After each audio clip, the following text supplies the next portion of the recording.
పరిశుద్ధమైన గ్రంథం బైబిల్ సెలవిస్తా ఉన్నది. ప్రియులారా, ఉదయకాల సమయంలో ప్రభు అయిన యేసు క్రీస్తు వారిని గురించి శుభవర్తమానం.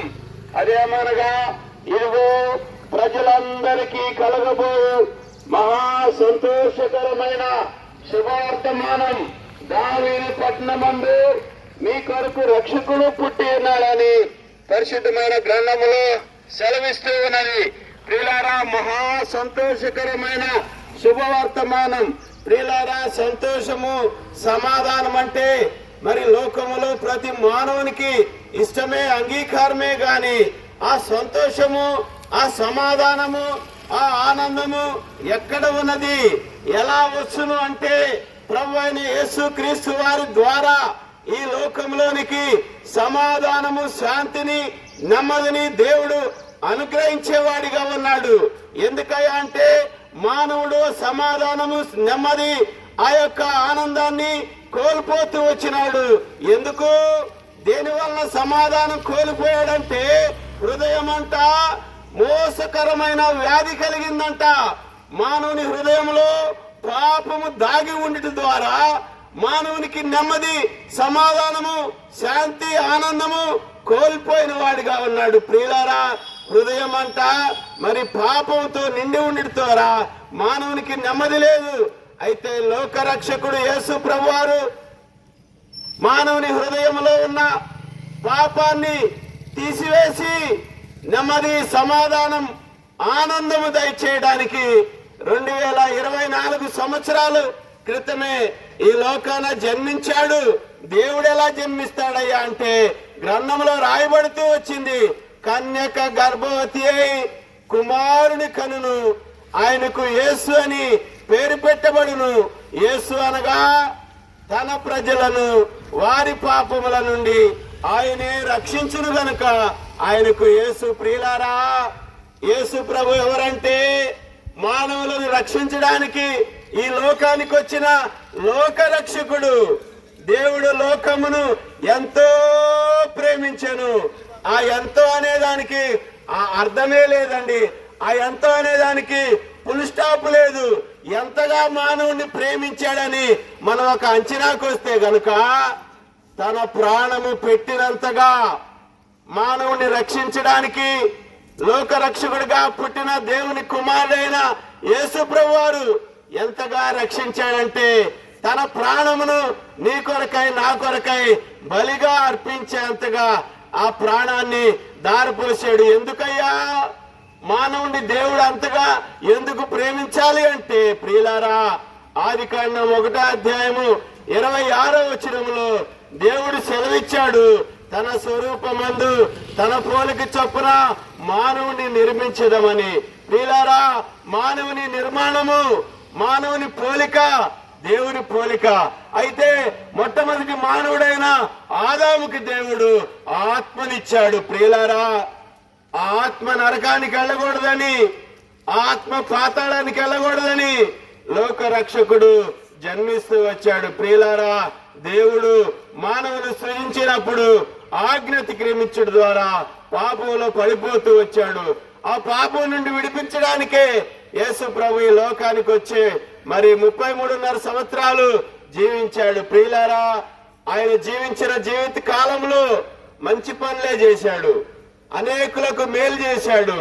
గుడ్డివారికి కళ్ళు ఇచ్చాడు, కుంటివారికి నడకనిచ్చాడు, మోగవారికి మాటలు ఇచ్చాడు, చనిపోయిన వారిని కూడా లేపాడు. ఎందుకంటే ఆయన దేవుడు కాబట్టి.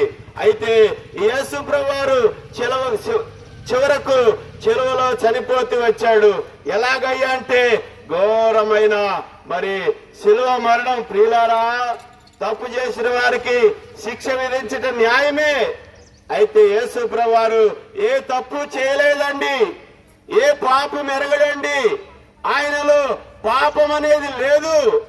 అయినా గాని యేసు ప్రభు వారిని పట్టుకుపోయి ఆ దినాన కొరడా దెబ్బలతో మరి భూమి గనక నాగలతో చారలుగా దున్నినట్లుగా యేసు ప్రభు వారి ఈపి యేసు ప్రభు వారి దేహమంతా కూడా కొరడా దెబ్బలతో దున్నుతూ వచ్చారు. అంతేనంటే అంతేకాదండి, ఓ గొప్ప ముళ్ళ కిరీటంతో తలకు పెట్టి అదుముతూ వచ్చారు. అంతేనంటే ఇంకా సరిపోలేదు, కాళ్ళల్లో చేతుల్లో మేకులు కొడుతూ వచ్చారు, పక్కలో బళ్ళెంతో పోటు పడిచారు. ప్రియులారా, యేసు ప్రభువారు ఇన్ని బాధలు అనుభవించి కూడా ఆయన నీ కొరకై నా కొరకై పలికిన మాట ఏందంటే పరలోకములో ఉన్న తండ్రితో చెబుతూ ఉన్నాడు, తండ్రి వీరేమి చేయుచున్నారో వీరు ఎరుగరు గనక వీరిని క్షమించమన్నాడు. ప్రియులారా, అంత గొప్ప నష్టం కలిగించిన వారిని ఎవరైనా క్షమిస్తారంటే ఎవరు కూడా క్షమించరు. అయితే యేసు ప్రభు మాత్రమే క్షమించే గొప్ప దేవుడు. అయితే యేసు ప్రభు వారు ఆ దినాన చనిపోయి సమాధి చేయబడ్డాడు. ప్రియులారా, 3వ దినాన సజీవుడై తిరిగి లేచాడు.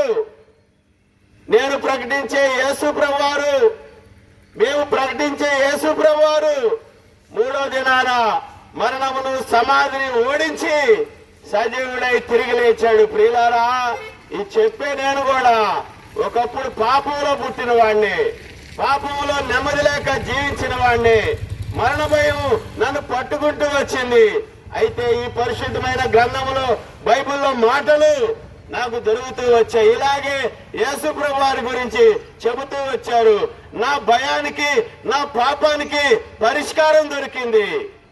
అదేమంటే యోహాను సువార్త 11:25లో రాయబడుతూ వచ్చింది, యేసు చెప్పెను, పునరుద్ధానమును జీవమును నేనే, నా యందు విశ్వాసం ఉంచువాడు చనిపోయినను బ్రతుకును, బ్రతికి నా యందు విశ్వాసం ఉంచువాడు మరెన్నటికీ చనిపోడు. ప్రియులారా, ఈ చెప్పే నేను కూడా ఇప్పుడు చనిపోయినా ఎప్పుడు చనిపోయినా మోక్షంలో మోక్షం, వాకిట్లో వైకుంఠం, గొంతులో ప్రాణం పోగానే యేసు ప్రభు దగ్గరికి నిత్య రాజ్యానికి వెళ్తా నేను. నీ సంగతి ఏంటి? నీవు అదే పాపంలో జీవిస్తున్నావా? అదే నెమ్మది లేకుండా ఉన్నావా? యేసు ప్రభు వారు ప్రేమతో నిన్ను ఆహ్వానిస్తా ఉన్నాడు. ప్రయాసపడి పాప భారం మోసుకొనుచున్న సమస్త జనులారా, నా యొద్దకు రండి, నేను మీకు విశ్రాంతినిచ్చేదనని ప్రభువైన యేసు క్రీస్తు వారు పిలుస్తా ఉన్నాడు. ప్రభువైన యేసు క్రీస్తు నందు విశ్వాసం ఉంచండి, అప్పుడు మీరును మీ ఇంటి వారును గొప్ప రక్షణ, ఆత్మరక్షణ, నిత్య సమాధానము పొందేవారిగా ఉంటారు. ఈ స్థలాన్ని విడిచి మేము ముందుకెళ్తుండగా మీ కొరకు దేవుని సేవకులు ఉన్నారు, ప్రార్థన చేసేవారిగా ఉన్నారు. మీరున్న చోటనే కళ్ళు మూసుకోవాలని ప్రభు పేట మనవి చేస్తూ ఉన్నాం.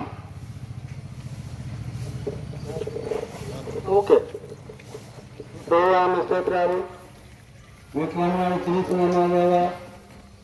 ఉదాసం ద్వారా ఇష్టపడిన వాక్యం జీవించి మీరు ఆశ్రమ చేయమని ప్రార్థిస్తాం తండ్రి. యేసు ప్రభుని అనుకుంటే మోక్షం అవుతుంది, యేసు ప్రభుని అనుకుంటే ఆత్మ శాంతం అవుతుంది, యేసు ప్రభుని అనుకుంటే పాపాలు క్షమిస్తాడు, యేసు ప్రభుని అనుకుంటే మోక్షంలో బాధ్యతని రైతులు గుర్తించి గ్రహిస్తూ పుట్టిన వాక్యం గురించి ఆశ్రమించి అక్కడ సాయంత్రం తెలుసుకుంటారు. సమయానికి విశ్వాసంతో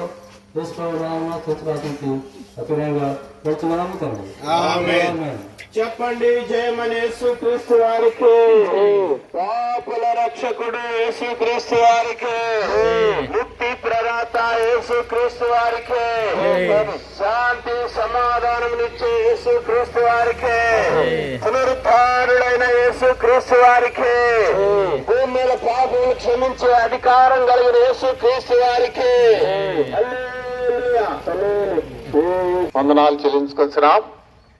ఈ ఉదయకాల సమయంలో మేము మీ మధ్యకు యేసు ప్రభు వారి సందేశం తీసుకొచ్చాం. యేసు ప్రభు వారి సందేశం అంటే యేసు ప్రభు వారి యొక్క సంతోషకరమైన శుభవర్తమానం. ఈ యొక్క లోకంలో, ఈ యొక్క ప్రపంచమంతా ఈ దినాల్లో ఈ యొక్క క్రిస్మస్ అనే ఈ యొక్క పండుగ జరుపుతూ ఉంటారు. క్రిస్మస్ అంటే ఈ యొక్క క్రీస్తు పుట్టుక, యేసు ప్రభువారి పుట్టుక. యేసు ప్రభువారు ఎందుకు పుట్టాడు ఈ లోకంలో అంటే ఆయన ఉన్నతమైన అంటే పరలోకంలో నివసించే దేవుడు, ఆయన పరిశుద్ధుడు. ఆయన పరిశుద్ధుడైన దేవుడు ఈ లోకంలో ఎందుకు ఆయన జన్మించాల్సి వచ్చింది అంటే లోకం ఈ యొక్క అన్నాడు వాక్యంలో, దేవుడు లోకమును ఎంతో ప్రేమించను. లోకం అంటే మనుషులండి. ఆయన మనుషులందరినీ ఈ యొక్క మంచిగా సృష్టించాడు. ఆయన సృష్టిలో మానవుడిని మంచిగా సృష్టించాడు. అయితే మానవుడు దేవుని యొక్క నీతిని నెరవేర్చుకోకుండా తన సొంత నీతిలోకి వెళ్ళిపోయి మానవుడు, పరిశుద్ధమైన మానవుడు పాపానికి దాసుడయ్యాడు. తన యొక్క క్రియల వలన దేవుడు ఏదైతే పరిశుద్ధంగా చేశాడో ఆ పరిశుద్ధతను పోగొట్టుకొని అపవిత్రుడైపోయాడు. ఈ లోకంలో మానవుడు ఈ యొక్క పాపంతో నిండిపోయాడు. అంటే మానవుల్లో హృదయంలో అంటే హృదయం అన్నిటికంటే మోసకరమైనది, అది బహు ఘోరమైన వ్యాధి గలది, దాన్ని గ్రహించగలవాడెవడని దేవుని వాక్యం సెలవిస్తుంది. హృదయంలో ఎన్నో అబద్ధాలు, మోసాలు, అసూయ, ద్వేషం, పగ, ప్రతీకారం, ఇవన్నీ దురాలోచనలు, కామము, వికారములు, మత్సరములు, అభిచారములు ఎన్నో హృదయంలో దాగుండియండి. కాబట్టి ఆ హృదయం అనేది చెడిపోయింది మానవుళ్ళు. దేవుడు ఏం చెప్పాడు? ప్రేమమయుడు, ఆయన ప్రేమించే దేవుడు. ఇందువల్ల మీ వారు పొరుగువారిని ప్రేమించమని దేవుడు సెలవిచ్చాడు. ఆయన ప్రేమ స్వరూపి. కాబట్టి మానవుడు ఆ ప్రేమను కోల్పోయి తన సొంత నీతిని వచ్చి అసూయ, ద్వేషాలతో, పగ, ప్రతీకారాలతో మనిషి మోసం చేస్తూ వచ్చాడు. అంతేకాదండి, ఈ యొక్క లోకంలో పాపం వేలుతుంది, పాపంతో నిండిపోయాడు. అంటాడు ఒక భక్తుడు, అయ్యో నేను పాపంలోనే పుట్టినవాడను, పాపంలోనే నా తల్లి నన్ను గర్భమున ధరించింది, ఇట్టి పాపాన్ని నుంచి నన్ను ఎవరు విడిపిస్తారని ఒక భక్తుడు మాట్లాడుతూ వచ్చాడు. ఏ మనుషుడు కూడా పాపాన్ని తీసివేయలేడండి. పాపాన్ని తీసివేయాలంటే పరిశుద్ధ రక్తం అవసరమైంది. ఈ లోకంలో ఏ వ్యక్తిది పరిశుద్ధమైన రక్తం లేదు. అందుకే మన పూర్వీకులు తన యొక్క చేసిన పాపాలను కొన్ని పశువుల్ని బలిచ్చేవారు. అయితే ఆ బలి అర్పణ ద్వారా పాపం పోవట్లేదండి. కాబట్టి ఆ పాపం పోవాలంటే పరిశుద్ధమైన రక్తం అవసరమై ఉన్నది. ఆ రక్తం ఏ మనిషి దగ్గర లేదండి. కాబట్టి పరిశుద్ధుడైన దేవుడే ఈ లోకానికి మానవుడిగా రావాల్సి వచ్చింది ఆ యొక్క పాపం రక్షించడానికి. కాబట్టి ఆ యొక్క దేవాతి దేవుడు మానవ రూపంగా ఈ లోకానికి వచ్చాడు. ఆయన కన్యక గర్భం అంటే ఆయన పుట్టుకలో పాపం లేదు. కాబట్టి పాపం లేకుండా ఆయన కన్యక గర్భాన్ని పుట్టాడు. ఆయన 33.5 సంవత్సరాలు ఈ యొక్క లోకంలో ఉన్నవాడికి ఉన్నాడు. ఆ 33.5 సంవత్సరాలు తను పరిశుద్ధమైన జీవితం జీవించాడు. అందుకే దేవుడు అంటాడు, నాలో పాపం ఉన్నదని ఎవరు నిరూపించగలరని దేవుడు వాక్యం ద్వారా సెలవిస్తున్నాడు. కాబట్టి పాపం లేని ఆ దేవుడు ఈ యొక్క పాపిని రక్షిస్తానికి తను బలి అయిపోవాల్సి వచ్చింది. కాబట్టి పాప పరిహారం రక్త ప్రోక్షణ బలియాగదానం అంటే ఆ రక్తాన్ని చిందించితేనే ఆ రక్తం ద్వారానే పాప క్షమాపణ. కాబట్టి పాపంలో మునిగిపోయిన మానవుడిని ఈ యొక్క పాపం నుంచి తన రక్తం ద్వారా తన రక్తాన్ని చివరి వరకు కాచాడండి. ఆ రక్తం ద్వారానే పాపికి పరలోకం అంటే స్వర్గం, ఈ యొక్క పాపం నుంచి విడుదల. కాబట్టి ఆ పాపాల నుంచి విడుదల పొందడానికి పరిశుద్ధమైన రక్తాన్ని ఆయన చిందించాడు. కాబట్టి ఎవరైతే యేసు ప్రభువుని సొంత రక్షకుడు అంగీకరిస్తారో వారికి పాప విముక్తి అంటే పరలోకం దొరుకుతుంది. ఆ పరలోకం దొరకాలంటే యేసు ప్రభువా నేను పాపని, నా పాపాలను మీ రక్తంతో కడిగి పవిత్రపరచు, నన్ను అన్నా జానా చెప్పు. సరే వచ్చారండి సిస్టర్స్.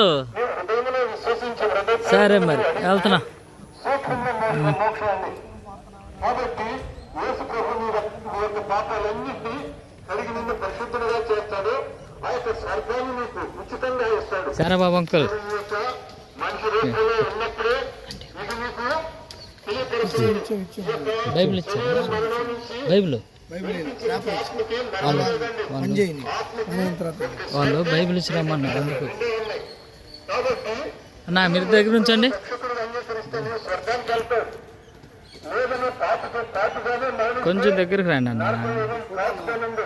ఆ, అది నిజంగానే అగ్నిగుండే అగ్ని ఆరాధన యొక్క ఓకే. ఆత్మ సాయ